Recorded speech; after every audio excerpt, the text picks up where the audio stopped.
Good morning, guys. Welcome to the first of two worked exam answer videos that I'm hoping to get sent out to you guys today. The first is on the hydrogen oxygen fuel cell, and I have chosen this AQA question in order to illustrate some of, the key points about the hydrogen oxygen fuel cell. So within the sort of electropotentials topic, we need to be aware that there are non-rechargeable cells, rechargeable cells, and fuel cells. And I guess what the main advantage is of using a fuel cell. Yes, there are different types of fuel cell that we can have, and I'm sure you've seen questions whereby it's not been hydrogen. There's been glucose, there's been methanol, ethanol, you could use a hydrocarbon. Hydrogen is the one that they want you to know a little bit more about, but we could be applying that kind of knowledge and understanding to other types of fuel cell as well. And the thing with the hydrogen oxygen fuel cell is that it can operate in both acidic and alkaline conditions. Now, in terms of how that affects the overall process of what's going on, it absolutely doesn't. The overall equation for what's going on in the cell is the same. And they have frequently asked kind of why the EMF of the hydrogen oxygen fuel cell operating in those two different conditions is the same. And again, it's because the overall reaction is the same. The H plus ions, if it's in acidic conditions, or the OH minus ions, if it's in alkaline conditions, will cancel out when you join your two half equations together. And that will leave you with the same overall equation, hence same EMF of the cell. In this particular question, they're focusing on alkaline conditions to start with, and the equations for those are listed in the AQA spec as ones that you need to learn. So obviously, I would suggest today, if you don't know them, that's something that should be on your to-do list.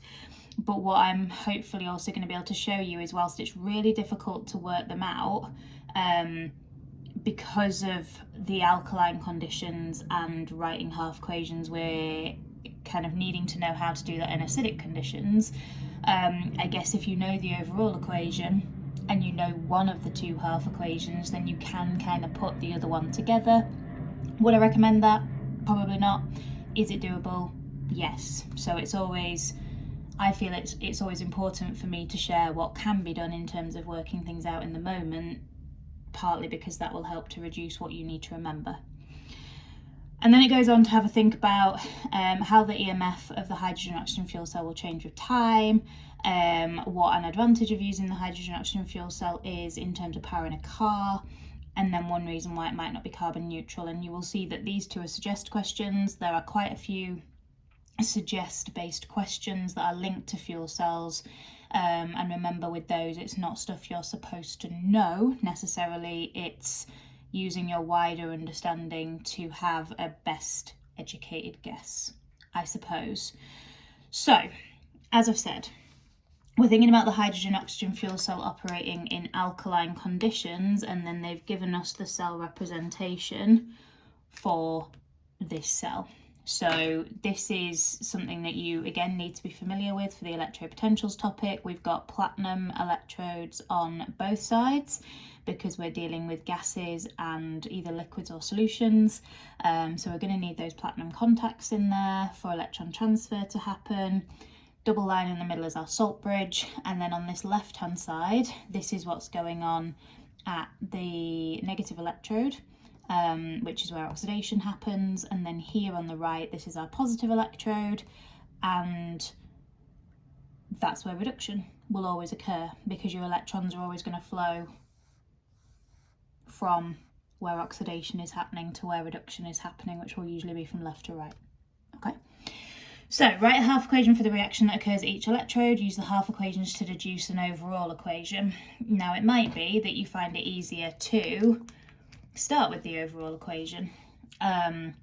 Obviously, in terms of deducing it from your half equations, the idea is you join your two half equations together. Any intermediate or kind of catalyst species will cancel, and then we'll just end up with the overall. But any fuel cell involves burning a fuel in oxygen, and you can supply the fuel constantly, you can supply the oxygen in the air constantly, and so in this case we're just combusting hydrogen And so when we combust hydrogen in oxygen, we make water. And obviously I'm going to have to balance this equation, so I'm going to need 2 H2Os and then 2 H2s. So that will be our overall equation, and that is what is the same regardless of whether it's in alkaline conditions or acidic conditions. Now, in terms of those half equations, because they've given us the conventional cell representation, if we haven't just rote learned the half equations, there is potentially something we can do here. So on the left-hand side, we know that we're starting with H2. We know that we're making H2O, and that on the left-hand side, the process will be oxidation, and oxidation is loss of electrons. So we're going to have our electrons on the right-hand side. And then obviously our arrow will go in here, and then we're going to need to think about what else we can maybe do with that. And then I can do the same thing with the other half equation, whereby oxygen is turning into OH minus ions. Reduction will be occurring here. So we know that we're going to be gaining electrons on this side. And again, we can then maybe start to have a think about how we can put the rest of this together. Now, I don't think it's doable at this point. I think you are going to have to rote learn at least one of them. And the one that I tend to remember is this bottom one, the one that occurs at the positive electrode on the right-hand side. And I think some of that is because it's the same as, or it's the reverse rather, of one of the electrolysis half equations that GCSE students need to know. So oxygen, 2 lots of water, gaining 4 electrons will give us 4 OH minus ions. And if we then have that half equation, and that's the one that, like I say, I tend to know, I know from here that I can then figure out what the other half equation is, because when I add them both together, I need to arrive at this. So I've got 2 waters on the left, so when I then join it together with this, I need there to be 2 H2O on the right. So therefore this needs to be 2 H2O, because I'm then going to times everything in this equation by 2, and that will make that 4 H2O, cancelling with the 2 on the left to leave us with 2 on the right. Because I'm going to times it by 2, I don't need to put a 2 in front of the H2, because when I then times this equation by 2, that will happen for me. If I'm going to times the equation by 2, then I only want 2 electrons on the right hand side, so that again, once I double everything in this top equation, the electrons will cancel. And then I'm going to need these OH minus ions to appear on the left, because then when I join these equations together, they will also cancel out. And again, I don't want to add 4, because I'm going to multiply this top equation by 2. So I'm going to want 2 OH minuses, which is also then going to have balanced both my charge and my atoms. So that's going to be your second half equation. And in the mark scheme, it does want you to, I guess, link these half equations to the correct electrodes. So H2 to H2O, that's occurring at the negative electrode where oxidation is happening, and then O2 to OH minus, that's going to occur at the positive electrode where our reduction is occurring. And then joining those 2 equations together, double up everything in the top equation, 4 OH minuses cancel with 4 OH minuses, 2 E's, well 4 E's as it will be, sorry, cancel with 4 E's, and then we'll have 4 waters on the right, 2 on the left, to get rid of the ones on the left and bring this back down to 2. 2 H2O plus O2 makes 2 H2O. But I only think you can do that if you know this, and you know this, and you know that you're going to double this equation. So it's probably just easier to rote learn them, I'm not going to lie. But if you do end up forgetting, that's the sort of thing you can do in terms of the thought process, in terms of its alkaline conditions, so OH minus ions and everything like that. Okay. And then we've kind of got a bit of an equilibrium question. State and explain the effect, if any, of increasing the pressure of oxygen on the EMF of this cell. Now, I guess there's two ways we can do this. I've always looked at this question and opted to think about it with regards to the half cell rather than the overall equation, but the mark scheme will allow you to do either, and actually they've opted for this as their main answer and then allowed you to do it for the half equation if that's a preference. In terms of the effect on the EMF, we're used to seeing this maybe a bit more, although not commonly, with concentrations. But if we're changing the pressure of oxygen, then we are essentially increasing the concentration of oxygen. What's that going to do? Well, if Le Chatelier said that the system's always going to look to oppose the change that I'm making, if we are increasing the pressure of oxygen, we're going to have more of it, more particles in the same space, then we're going to get more of that reduction reaction happening.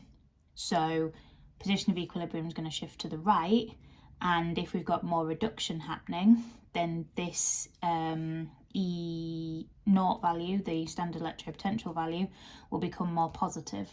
And then because EMF is right hand side minus left hand side, if your value on the right hand side has become more positive because you have more reduction going on, bigger number take away the same number will give us a bigger EMF overall. And with these kind of questions, they actually don't want you to explain it in terms of like how the size of the E0 value changes. They're interested in you answering it with regards to the position of equilibrium. So we're going to get 1 mark for saying that the EMF of the cell increases, and then the second mark is for saying because the position of equilibrium in the O2 OH minus half cell shifts to the right, and that's sufficient for the explanation mark. However, what I'm going to do is just add for your guys' kind of understanding and context that by that shifting to the right, that means that more reduction is occurring, and that therefore the E0 value will become more positive.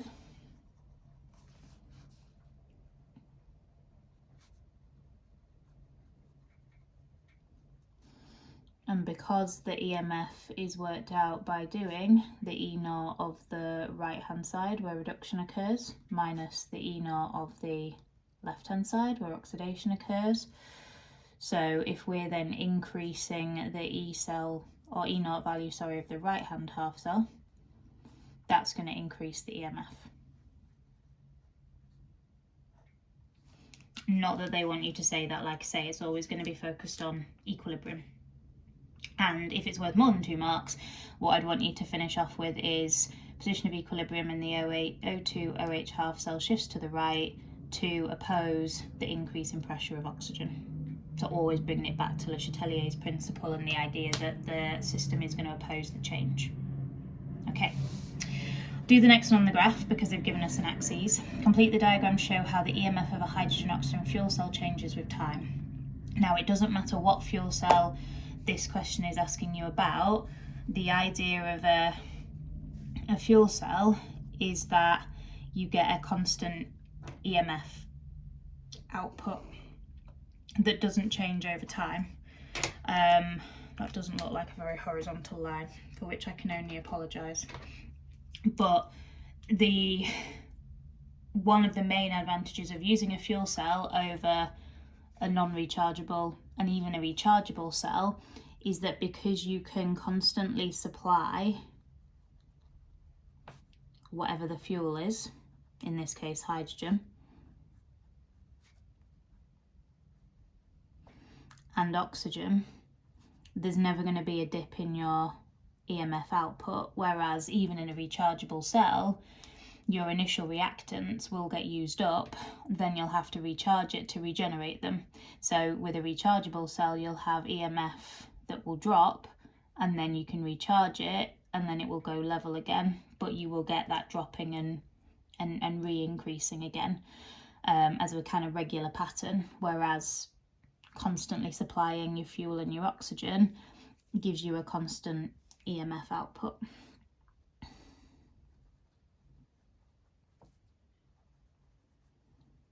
And that's a major advantage of a fuel cell.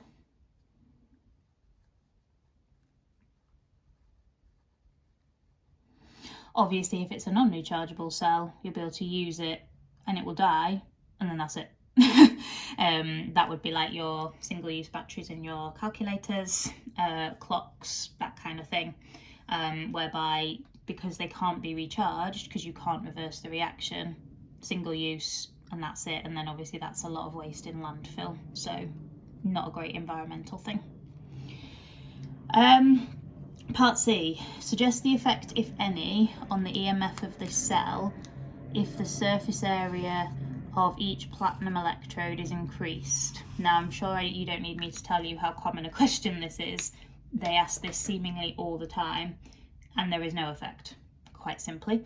Why is there no effect? Because all the platinum is doing is acting as a contact on which either electrons can be deposited if they're being lost, so that they can then be transferred sort of around the external circuit, or on the other side, it's where your thing that's being reduced can then pick up the electrons from.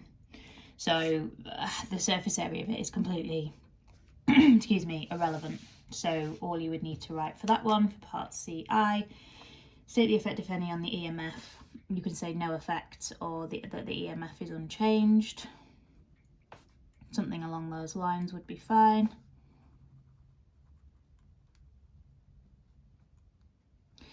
And then part II, state the main environmental advantage of using a hydrogen-oxygen fuel cell to power a car.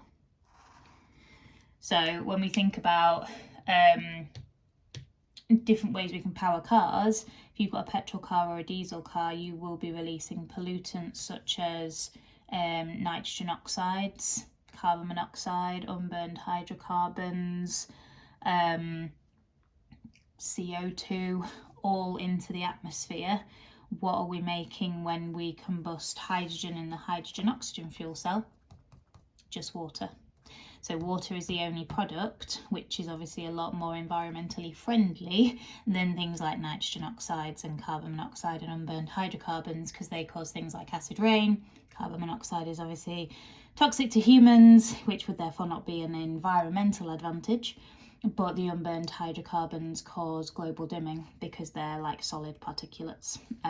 So absolutely, the main environmental advantage is that the only product of the hydrogen oxygen fuel cell is water. And that was enough to get you the mark, but the flip side of that would be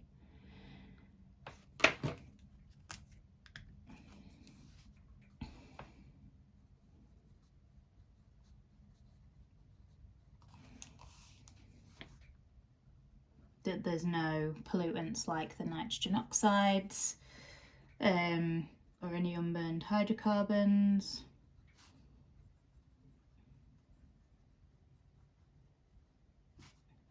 Or any CO2 released. And you can't just say no pollutants are released without specifying what those pollutants could be. So it's thinking about your internal combustion engine, sort of things that you did in year 12 in the alkanesy sort of topic, if you're an AQA student. And then finally, suggest why the use of a hydrogen-oxygen fuel cell might not be carbon neutral. So I guess, you know, it's okay us going, well, we're only going to release water when we use it, but if we are releasing CO2 at other points in the process, then it won't be carbon neutral necessarily. And I was just thinking when we were answering the last one about your electric cars, they also are not going to release pollutants when you drive them around, but I guess the perhaps more obvious suggestion for those is that you have to recharge them. You have to plug them into the mains, either at your house or out and about somewhere, and that's using electricity.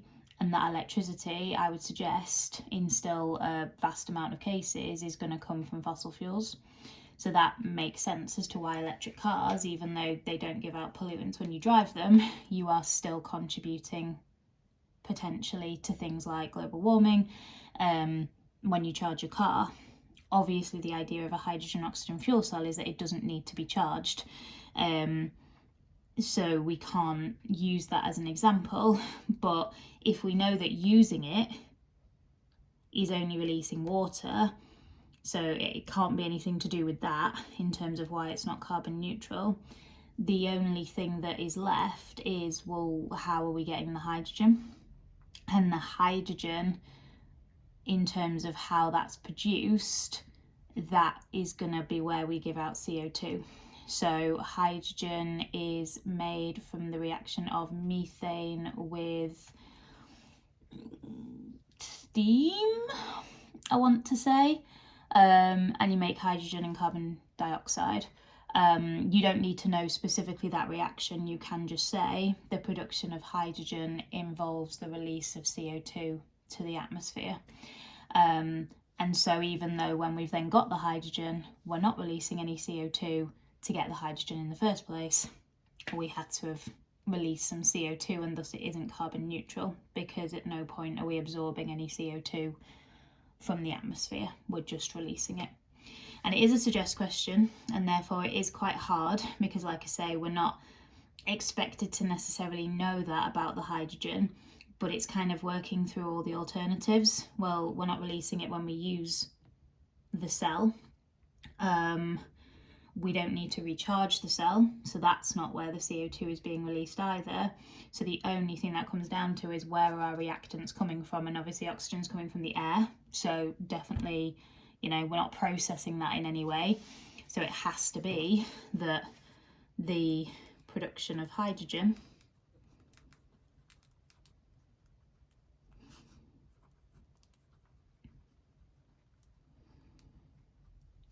releases CO2 to the atmosphere. That's the only kind of option we've got. So no, you might not have been aware of that, but hopefully you can see how I've arrived at that conclusion. And that's the hydrogen fuel cell, and that kind of covers most things that you might get asked. The equations for the acidic conditions you don't have to know off by heart. They will always give you those in some guise, whether it's in a table or just outright. So yeah, I'd definitely go about learning those half equations. Overall equation's the same, regardless of the conditions used, because your OH minuses or your H pluses are going to cancel. The EMF of the cell in either conditions will therefore be the same. Any fuel cell, if you constantly supply the fuel, constantly supply the oxygen, your EMF output will be constant. Never changing the surface area of the platinum electrode will it give us a change to the EMF? No way at all. And then yeah, I guess these ones are where we're getting into the realms of comparisons of different types of cells, and I guess it's just trying, like I say, to break it down and use your knowledge as best you can. But hopefully that's been useful. I know it was something that was requested on TikTok, and a couple of people liked it, so hopefully that's been useful. The second question I'm going to have a look at today is one of the physics and maths tutor predicted paper ones, which isn't on paper one for AQA students, it's only on paper one for OCR students. I have had some more requests, but I'm really sorry, I don't think I'm going to have the chance to get them made for you before tomorrow. But obviously if that changes, I will make sure that I do my very best by you guys. But yeah, it's been really lovely to interact with so many of you recently, and if this is the last video you watch before tomorrow, then I just wanted to wish you all the very best of luck for the paper. all you can do is go in there and do your best, okay? And please know that I will be thinking of you. Take care, everyone. Catch you soon. Bye.